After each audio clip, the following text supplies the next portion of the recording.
Hey, I forgot one thing, so I'll do it now. I forgot to show you guys my setup that I want to teach the double haul with. All right.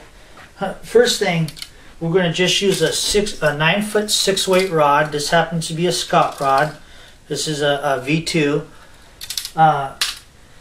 So a 9-foot 6-weight rod. Then what we're going to do is I've made up a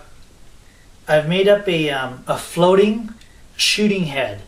Now, just in case no one or you guys don't understand what a shooting head is, a shooting head is basically like 30 feet of fly line connected to some small little running line. You see, this is really small. This is Airflow's, and I forgot the name of Airflow's small monofilament running line. But this stuff is a lot different than normal monofilament, where this stuff is egg-shaped. So a lot of times monofilament will get tangled, and this stuff for some reason seems to not get so tangled. I like it. I like it. It's cool stuff. So the floating shooting head, how I made that was I took and this is something I learned from Tim Rajeff. He told me this one. He says, "Hey Eric, take a double taper 8-weight, cut 28 feet of line off each end, and you got yourself two nice shooting heads for a 6-weight rod."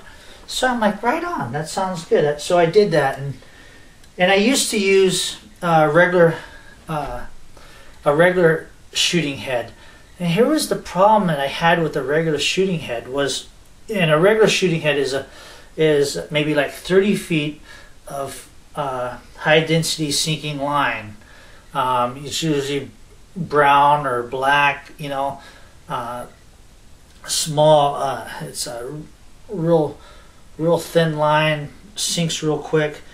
The problem with that was that in my conventional way of teaching the fly casting, which was going from the roll cast to the pickup and lay down to false casting to shooting line to the double haul, the problem with that is I always used a floating weight forward line for those, and then when I would go to teach the double haul, I would use a shooting head.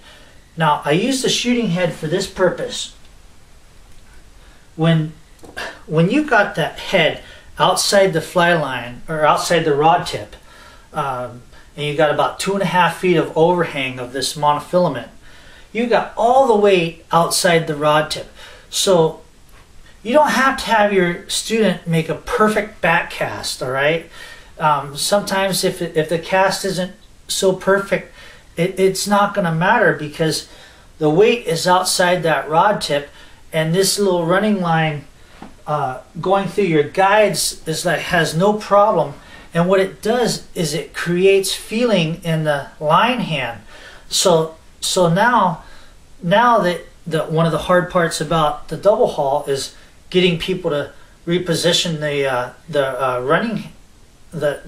running line hand, getting them to reposition it back up with their rod hand. Lots of times what they'll do is they'll do this and then that's it, and they come forward and they forgot to bring it back up, you know, because they want to bring it up here. So this is one haul, this is another haul. So what this does, by using a shooting head, what this does is it creates feeling in the hand that's holding the running line, and it gives them just one other thing that helps them remind themselves to go, oh yeah, I got to get that hand back up here. So it's a good thing for creating muscle memory. Now, the reason I use a floating line, all right, I was using a sinking line, but the thing is, it's black or brown. It's a dark gray color. It's a color that's really hard to see. If people aren't used to that, and they've been casting something that's, I don't know if you can see that, but it's nice and bright green or some other bright color. They're used to seeing something like that. When they go to cast these shooting heads or seeking lines, it's hard for them to see. The other thing is those things seem to be a lot quicker in the air. This has a lot more. It's a lot thicker, so it's when it's flying through the air, it's a little slower. They can see it better. The loops are going to be a little bit bigger with this. The problem with those shooting head lines that are sinking, is that they throw a real narrow loop, and lots of times will collapse on them. It's just a hard thing for the students to see sometimes. It's a different gorilla, is what it is. So this is a lot easier for them to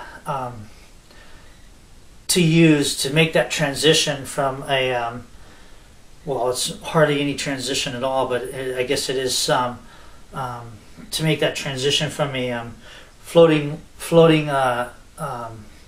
weight forward line to a floating shooting head. So that's the system I'm going to use today. All right, see you out there.